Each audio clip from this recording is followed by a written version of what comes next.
성경은요, 우리에게 참신앙에 대해서 말씀합니다. 참신앙은 하나님을 바르게 알므로 시작해요. 바꿔 이야기하면 하나님을 바르게 알지 못하면 참신앙에 이를 수 없다는 것을 가르쳐줘요. 그러나 문제는 하나님을 어떻게 바르게 아느냐 하는 겁니다. 성경은 이에 대해서 하나님을 바르게 아는 것에 대해서 오직 예수 그리스도께 나와야 된다라고 가르쳐요. 그것은 하나님께서 예수 그리스도 안에서 자신을 온전히 드러내시고 예수 그리스도 안에서 우리를 사랑하시고 구원하시기 때문이죠. 오늘부터 우리가 보고자 하는 말씀은 마태복음입니다. 마태복음을 통해서 우리가 믿고 소망하는 예수 그리스도와 그의 십자가의 복음을 더 깊이 있게 살펴보려고 합니다. 그 중에서도 오늘 첫 시간으로서 그리스도의 계보에 대해서 보려고 하는데요. 기본적으로 마태복음을 들어가기 전에 우리가 살펴야 될 것이 있어요. 마태복음의 저자는 주님의 12사도 중에 과거 세리였던 사도 마태입니다. 마가복음과 누가복음에서는 레위라는 이름으로 불리어지고 있죠. 마태복음의 수신자들은 누구냐? 유대인 출신 그리스도인이에요. 그리스도인들을 구분할 때에 초대교회 당시는 유대인으로서 그리스도인이 된 자와 이방인으로서 그리스도인이 된 자들로 나누어지는데 마태복음은 유대인으로서 그리스도인이 된 사람들에게 보내졌던 편지예요. 어디서 이런 특징이 나타나느냐? 마태복음에 그런 특징이 잘 나타나요. 그것은 마가복음이나 누가복음에는 하나님의 나라라고 직접적으로 불러요. 그런데 마태복음은 하나님의 나라라고 부르지 않고 뭐라고 부르냐 하면 천국이라고 불러요. 왜 이런 현상들이 생기냐라고 말하면 유대인들은 하나님의 이름, 하나님과 관련된 그 이름을 직접적으로 부르는 것을 꺼려했어요. 십계명 중에 이제 3계명에 나온 대로 여호와 이름을 망령되이 일컫지 않게 하기 위해서 하나님의 이름, 예를 들면 여호와라는 이름이 나오면 아도나이 이래서 주라는 이름으로 바꿔서 부르게 돼요. 그래서 그런 현상들 때문에 하나님의 나라라고 부르지 않고 천국이라고 불러요. 천국이라는 말을 헬라 말로 풀어서 설명하면 하늘들의 왕국이라는 뜻입니다. 좀 돌려서 이야기한 거죠. 자, 마태복음의 기록 목적은 뭐냐? 예수님을 선지자들이 오시라고 증거했던 메시아, 곧 이스라엘의 왕이시며 구세주이심을 증거하는 데 목적이 있어요. 마태복음 기록 목적을 우리가 정확하게 이해할 필요가 있어요. 그것은 사도 마태가 복음서를 기록할 때 예수님을 어떤 분으로 증거하기 위해서 처음부터 의도적으로 기록했다는 뜻이 되는 거죠. 마태복음의 기록 목적이 예수님을 선지자들이 오시리라고 증거했던 메시아 이스라엘의 왕이시며 구세주이심을 증거하는 데 목적을 가지고 있다는 사실은 마태복음이 예수 그리스도의 계보로 시작한다는 것에서 잘 알 수 있어요. 그것은 사도 마태가 예수 그리스도의 계보를 통해서 예수님께서 선지자들이 오시리라고 증거했던 메시아 이스라엘의 왕이심을 확증하려고 했기 때문에 그래요. 자, 그 중에서도 오늘 본문을 살펴보면 그래요. 마태복음 1장 1절은 아브라함과 다윗의 자손 예수 그리스도의 세계라 하는 말씀으로 시작합니다. 여기서 세계라고 하는 말로 번역된 이 세계라는 말은 바꿔 이야기하면 세대, 계보 아니면 족보 이렇게 풀이가 돼요. 그래서 이제 족보라는 말보다는 좀 더 많이 사용하는 것이 계보라는 뜻이에요. 그래서 풀어서 설명하면 아브라함과 다윗의 자손 예수 그리스도의 계보 혹은 족보 이렇게 부를 수 있습니다. 그런 후에 사도 마태는 아브라함부터 시작해서 다윗을 거쳐서 예수 그리스도에까지 이루어지는 계보를 증거해요. 우리가 본문을 통해서 이 계보가 뭘 증거하는지 계보를 좀 살펴볼 필요가 있는 그 특징이 나타나 있는데요. 첫 번째는요. 유대인의 족보 기록법에 따르면요. 모든 세대를 반드시 다 기록하는 건 아니에요. 이와 같이 마태복음에 나타난 그리스도의 계보에도요. 몇 사람의 이름이 빠져 있습니다. 두 번째로는요. 예수 그리스도의 계보의 특징을 살펴보면요. 아브라함부터 시작해서 다윗을 거쳐서 예수 그리스도에까지 모두 42명이 등장하는데 그것을 14명씩 묶어서 세 그룹으로 나눠놨어요. 첫 번째, 본문 2절부터 6절 상반절까지는 아브라함부터 다윗까지고요. 6절 하반절부터 11절까지는 다윗부터 여고냐가 바벨론으로 끌려가기까지, 바벨론 포로 기간을 말하는 거죠. 그리고 12절부터 16절까지는 바벨론으로 끌려간 이후부터 예수 그리스도에까지를 증거를 해요. 그런 후에 본문 17절에 따르면 왜 이렇게 만들었는지 증거하는데 모든 대수가 아브라함부터 다윗까지 14대, 다윗부터 바벨론으로 이거할 때까지 14대, 그 다음에 바벨론으로 이거한 후로부터 그리스도까지 14대다 이렇게 증거를 해요. 그래서 14라는 단어로 것으로 묶어서 세 그룹으로 해놨어요. 그러면 왜 이렇게 해놨을까?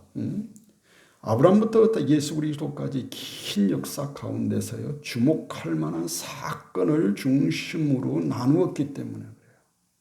굉장히 중요한 사건들이죠.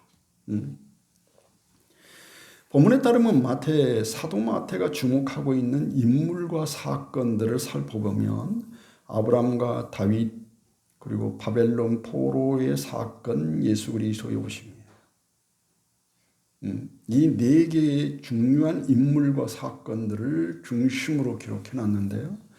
첫 번째 사도 마태가 주목하고 있는 인물은 아브라함입니다. 본문에서 마태가 아브라함을 주목하는 것은 하나님께서 아브라함과 맺은 언약 때문입니다. 예를 들면 하나님께서 아브라함을 갈대아 우르에서 건지시고 그와 언약을 맺으셨습니다. 언약이 목표로 하는 것은 하나님의 나라예요. 자, 이와 같은 사실에서 하나님께서 아브라함을 갈대아 우르에서 건지시고 그와 언약을 맺으셨다는 것은 다른 말로 하면 하나님께서 아브라함을 하나님의 나라로 부르셨다는 뜻이 되는 거지요. 그럼에도 불구하고 하나님께서 아브라함을 부르심으로 세우시고자 했던 하나님의 나라는 아브라함의 후손들이 포함되는 나라입니다. 예를 들면 성경에 따르면 하나님께서 아브라함의 후손들을 통해서 하나님의 나라를 세우시겠다고 하십니다. 이에 대해서 창세기 17장 7절에 따르면 하나님께서 아브라함에게 내가 내 언약을 나와 너와 내 대대 후손 사이에 세워서 영원한 언약을 삼고 너와 너의 후손의 하나님이 되리라 하고 말씀해요. 자, 그러면 하나님께서 아브라함을 통해서 세우시려고 하는 그 나라는 어떤 성격의 나라냐, 이게 중요하지요. 첫 번째는 하나님께서 아브라함을 자손들을 통해서 세우시려고 하는 그 나라는요, 아브라함의 혈통들만을 위한 나라가 아니고요, 아브라함의 혈통이 아닌 열방에까지 확대되는 그런 나라예요. 이것을 바꿔 이야기하면 아브라함의 복이 열방에까지 확장되는 그런 특성을 가지고 있어요. 두 번째로 하나님께서 아브라함을 통해서 세우시려고 하는 그 나라는 장차 오실 메시아와 밀접한 연관이 있습니다. 그래서 창세기 22장 18절에 따르면요, 장차 오실 메시아를 천하 만민에게 복을 주실 분으로 아브라함의 자손으로 준 거예요. 두 번째 사도 마태가 주목하고 있는 인물은 다윗이에요. 왜 다윗을 주목할까? 그것은 하나님께서 다윗에게 주신 약속 때문이에요. 예를 들면 자, 하나님께서 출애굽한 이스라엘 시내산에서 언약을 맺고 그들을 약속의 땅 가나안으로 들이십니다. 그런 후에 세월이 흘러서 이스라엘 백성들의 요구대로 사울을 이스라엘 왕으로 삼으셔요. 그런데 사울이 범죄하자 하나님께서 사울을 폐하시고 하나님의 마음에 맞는 자 다윗에게 기름을 부어서 이스라엘의 왕으로 삼으십니다. 그런 후에 사무엘하 7장 12절 16절에 보면 하나님께서 선지자 나단을 통해서 다윗에게 말씀합니다. 내 소환이 차서 내 조상들과 함께 누울 때에 내가 내 몸에서 날 내 씨를 내 위에 세워 그의 나라를 경고케 하리라. 그는 내 이름을 위하여 건축할 것이고 나는 그의 나라의 왕위를 영원히 경고케 하리라. 나는 그에게 아버지가 되고 그는 내게 아들이 되리니 만일 그가 죄를 범하면 내가 사람의 매와 인생의 채찍으로 징계하려니와 내가 내 앞에서 물러나게 한 사울에게서 내 은총을 빼앗는 것처럼 그에게 빼앗지 아니할 것이다. 내 집과 내 나라가 내 앞에서 영원히 보존되고 내 왕위가 영원히 경고케 하리라 하고 말씀합니다. 이 말씀을 풀어서 설명하면 하나님께서 선지자 나단을 통해서 다윗에게 주신 말씀을 풀어서 설명하면 이런 거예요. 첫 번째, 하나님께서 다윗의 왕권을 영원한 하나님 나라의 왕권으로 말씀합니다. 두 번째, 하나님께서 장차 오실 메시아를 다윗의 자손으로 묘사하면서 그 다윗의 자손을 다윗 계열의 왕이라고 증거를 해요. 다윗의 왕권이 영원한 하나님 나라의 왕권을 상징하는 것으로 말씀하셨으니까 장차 오실 메시아 다윗의 자손은 어떤 분이냐 하면 하나님 나라의 왕이신 거죠. 하나님께서 다윗에게 주신 이 약속 때문에 이 마태복음에서 이 다윗을 주목해요. 세 번째로는 이 사도 마태가 주목한 사건은요, 바벨론 포로예요. 소위 하나님의 백성이라고 자랑하는 이스라엘이 가장 암울했던 시기예요. 성경에 따르면 솔로몬의 범죄로 인해서 이스라엘이 남과 북으로 나누어집니다. 그리고 남과 북으로 나누어진 이스라엘은 차례대로 범죄에서 멸망합니다. 먼저 주전 722년에 북이스라엘이 멸망합니다.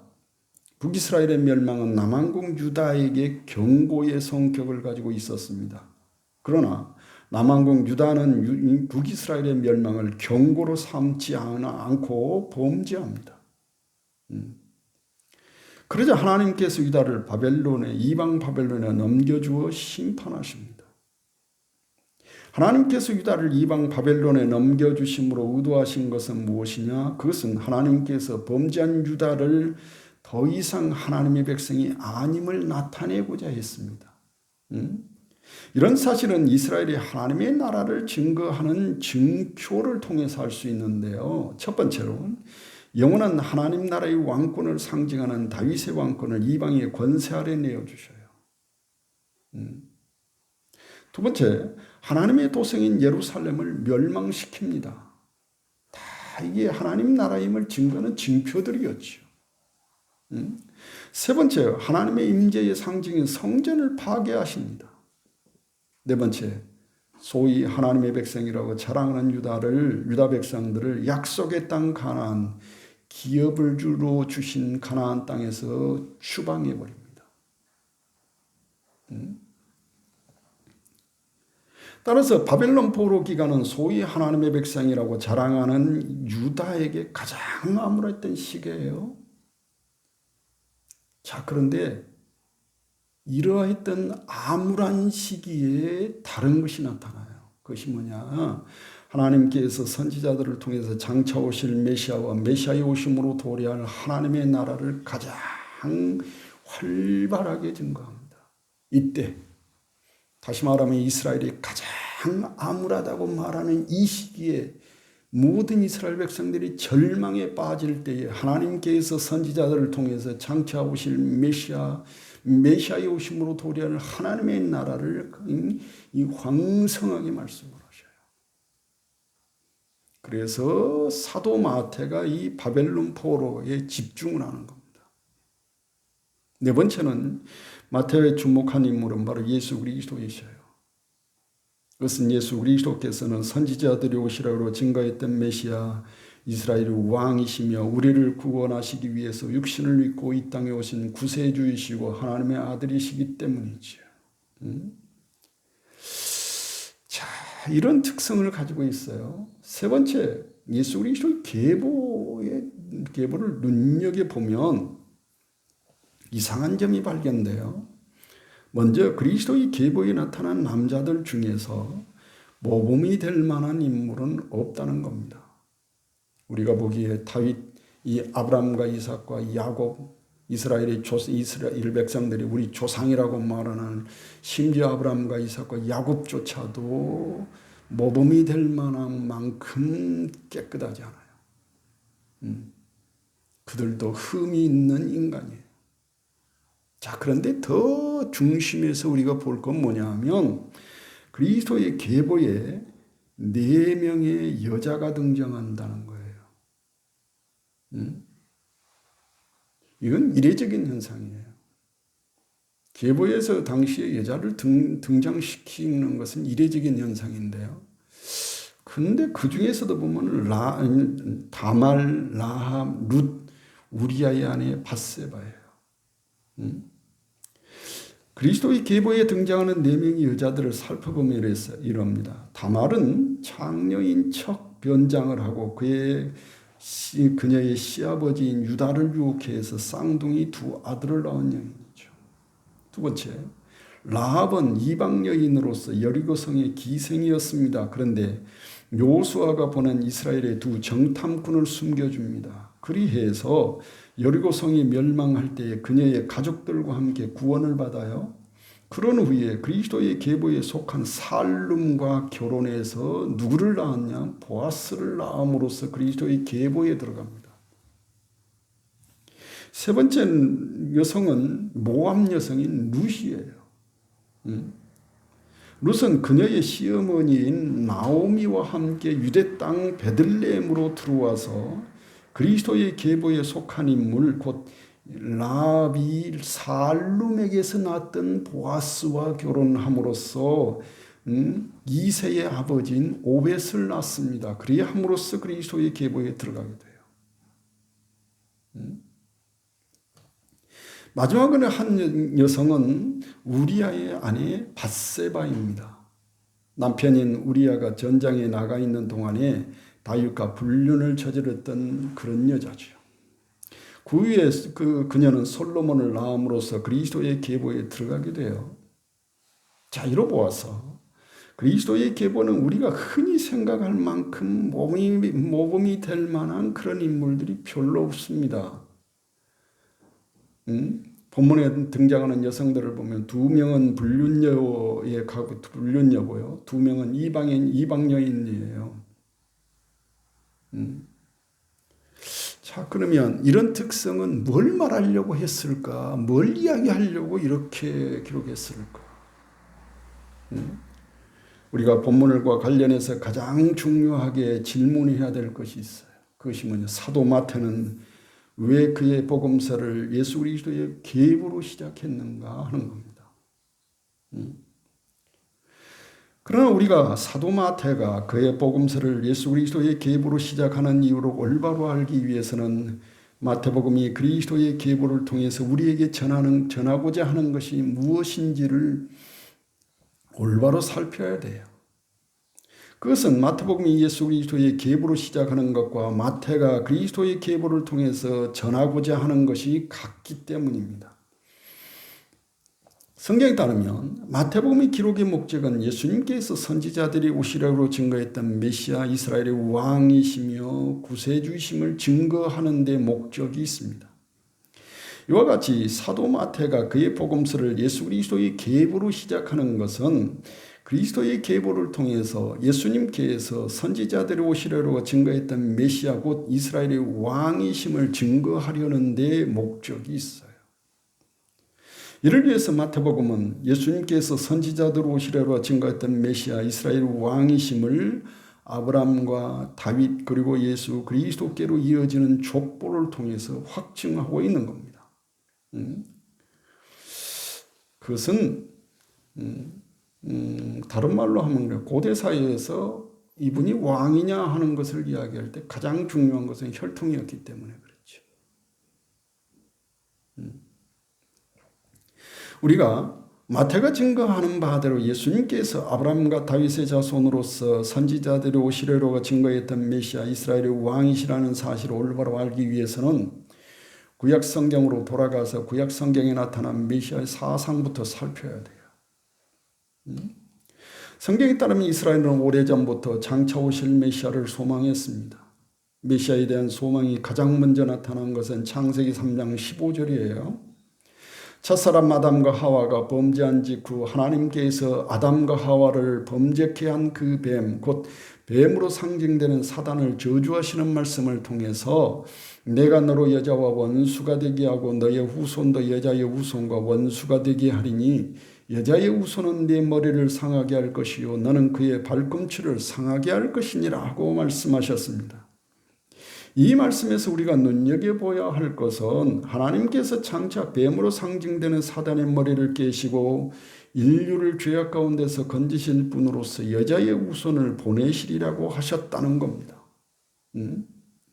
성경에 따르면 하나님께서 보내시리라고 약속하신 여자의 후손은 범죄에서 에덴에서 추방된 인류의 유일한 소망이었어요.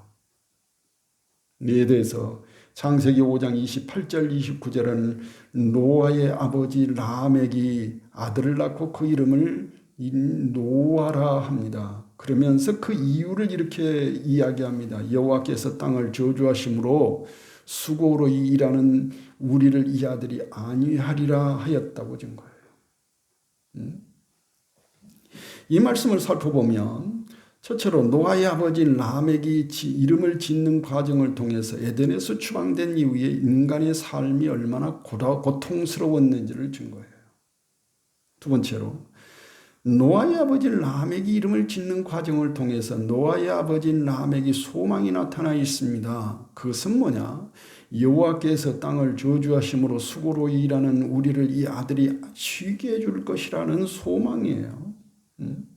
이로써 인류가 에덴에서 추방된 이후 인류는 꾸준히 장차 오실 메시아 곧 창세기 3장 15절에서 말씀하셨던 뱀으로 상징되는 사단의 머리를 깨시고 인류를 죄악 가운데서 건지실 분의 오심을 꾸준히 기다리고 소망했다는 사실을 가르쳐 줍니다.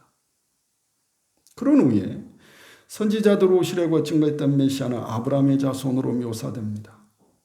창세기 22장 18절에 보면 하나님께서 아브라함에게 내 씨로 말미암아 천하 만민에게 이 만민이 복을 받으리라 하고 말씀해요. 갈라디아서 3장 16절에 따르면 바울은 하나님께서 천하 만민에게 복을 주시기를 말씀하셨던 그분 천하 만민에게 복을 주실 분으로서 아브라함의 자손에 대해서 여럿을 가리켜 말씀하지 않고 오직 한 분 그리스도를 가리킨다고 말씀해요.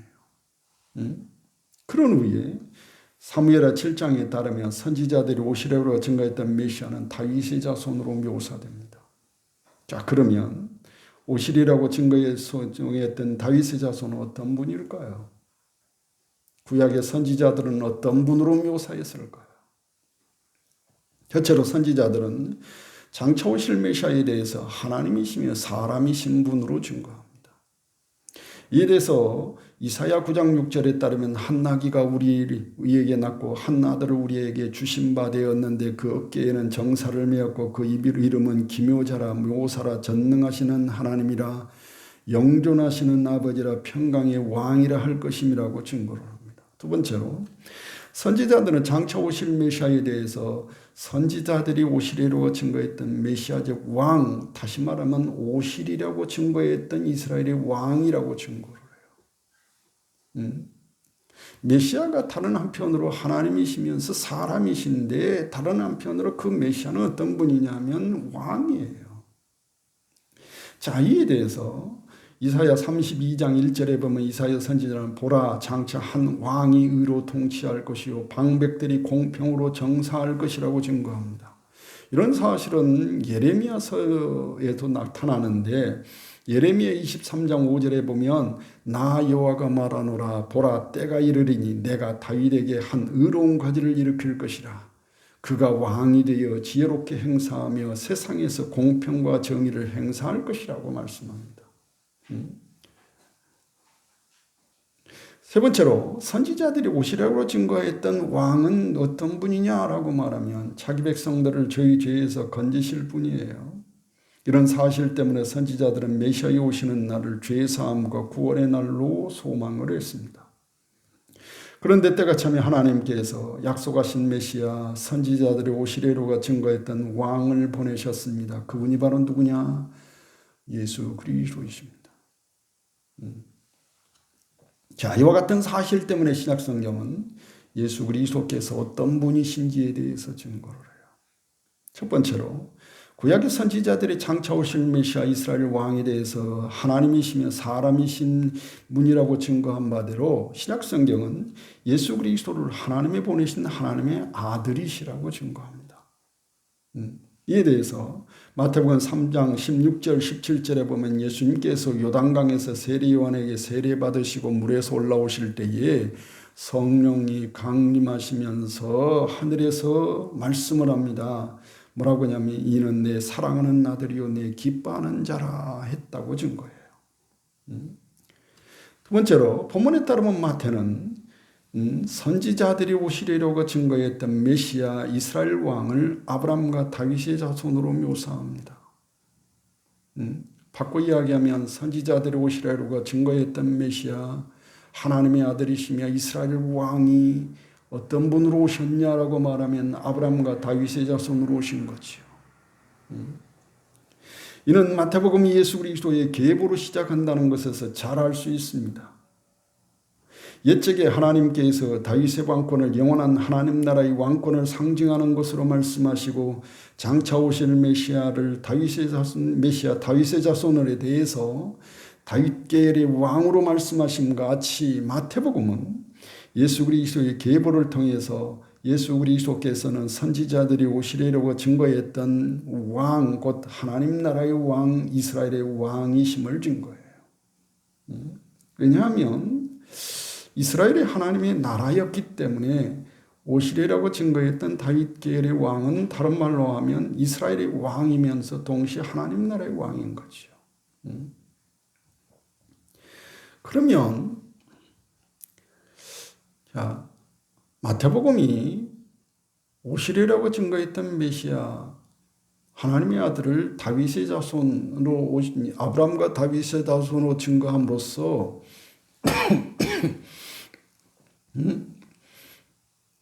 궁극적으로 전하고자 하는 건 뭘까요? 그것은 바로 예수 그리스도께서 아브라함과 다윗 언약의 성취자로 오셨음을 의미합니다. 아브라함과 다윗의 언약이 무엇인지를 살펴봐야 되겠지요. 아브라함과 다윗의 언약의 핵심은 바로 하나님 나라의 건설과 인류 구원이에요. 이에 대해서 창세기 22장 18절에 따르면 하나님께서 장차 오실 메시아에 대해서 천하 만민에게 복을 주실 분으로서 아브라함의 자손으로 증거합니다. 그런데 성경대로 선지자들을 소망하던 메시아 예수 그리스도께서 천하 만민을 구원하시기 위해서 아브라함의 자손으로 오셨습니다.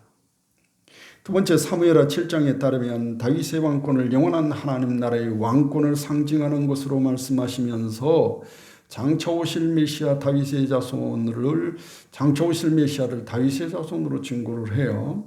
이로써 하나님께서 보내실 메시아 다윗의 자손으로에 대해서 하나님 나라의 왕이심을 증거했습니다. 그런데 성경대로 하나님께서 약속하신 메시아 하나님 나라의 왕을 보내셨지요. 왕이 오신 목적은 뭐냐? 아브라함과 다윗에게 말씀하신 바대로 인류를 구원하시고 하나님 나라를 세우시기 위해서 오신 거지요. 따라서 예수 그리스도를 아브라함과 다윗의 자손으로 묘사한 것은 예수 그리스도께서 아브라함과 다윗 언약의 성취자로 오셨다 하는 것을 의미합니다. 자, 그런데 여기서 특이한 것이 있어요. 그것이 뭐냐?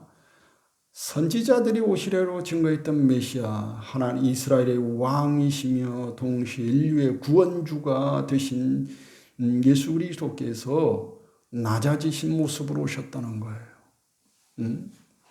사도 마태가 마태복음 이 그리스도의 계보를 통해서 전하고자 하는 것은 그리스도의 낮아지심이에요. 예를 들면 예수님께서는 선지자들로 오시려고 증거했던 메시아 이스라엘의 왕이십니다. 그럼에도 불구하고 주님께서 비천한 혈통을 따라 나시기까지 낮아지신 거예요. 이는 예수 그리스도의 계보에 나타난 등장인물을 통해서 알 수 있지요. 예수 그리스도의 계보에 나타난 아브라함의 자손들 중에서 죄가 없이 모범이 될 만한 인물은 없었습니다. 뿐만 아니라 예수 그리스도의 계보에 나타난 이방 여인 둘과 불륜을 저질렀던 여자 둘이 등장하지요. 이것은 하나님의 아들이신 예수 그리스도께서 비천한 혈통에서 나시기까지 낮아지셨음을 준 거예요. 그러면 하나님의 아들이시고 선지자들이 오시려고 증거했던 메시아적 왕이신 예수 그리스도께서 왜 비천한 혈통에서 나시기까지 낮아지셨을까? 그 이유는 뭘까? 그것은 주님께서 세상에서 이 죄인이라 손가락질을 받던 낮고 천한 자들을 저희 죄에서 구원하시기 위해서 오신 겁니다. 이런 사실은 주님께 나온 사람들을 통해서 잘 알 수 있지요. 예를 들면 복음서에 따르면 주님께서 천국 복음을 전파하시고 여러 가지 이적을 행하셨습니다. 그럴 때 그리함으로써 하나님 나라가 예수 그리스도 안에서 영광과 권세로 우리 가운데 왔음을 나타내셨습니다. 그런데 그때에 주님의 메시지에 반응한 사람들은 소위 의인이라고 말하는 바리새인과 서기관들이 아니었어요. 오히려 바리새인과 서기관들이 죄인이라고 무시하고 천대하던 세리와 다른 죄인들이었습니다. 이와 같은 사실 때문에 주님께서 소위 의인이라고 자랑하는 바리새인과 서기관보다 죄인이라고 여기는 낮고 천한 자들이 하나님 나라에 먼저 들어갈 것이라고 하는 사실을 나타내 주셨어요. 사랑하는 성도 여러분, 본문에 나타난 예수 그리스도의 계보는 예수님께서 어떤 분이신지와 함께 그분의 오신 목적이 무엇인지를 잘 증거합니다. 선지자들로 오시려고 증거했던 메시아 하나님 나라의 왕이십니다. 바로 그분이 예수님이십니다.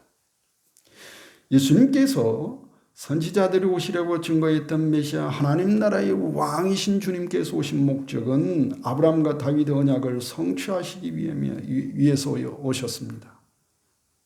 예를 들면 옛적에 하나님께서 아브라함에게 내가 너의 자손으로 인하여 천하 만민에게 복을 주리라고 말씀하신 바대로 우리를 죄에서 건지시고 구원하시기고 그래서 죄에서 건지시고 구원하신 성도들을 자신의 나라로 들이시기 위해서 이 땅에 오신 거예요.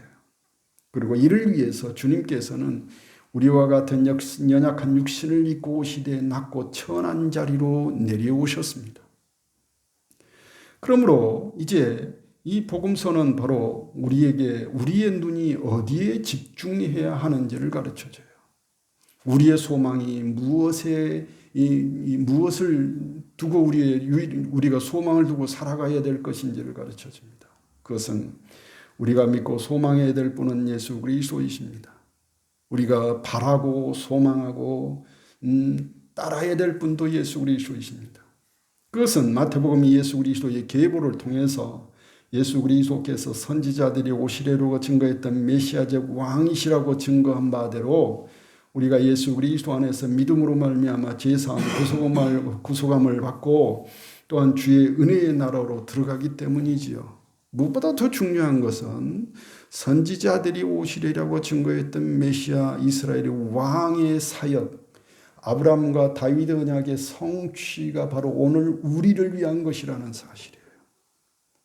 그러므로 우리 모든 성도들은 오직 예수 그리스도만 소망하고 주 안에서 믿음으로 살아가야 될 것입니다. 기도하겠습니다.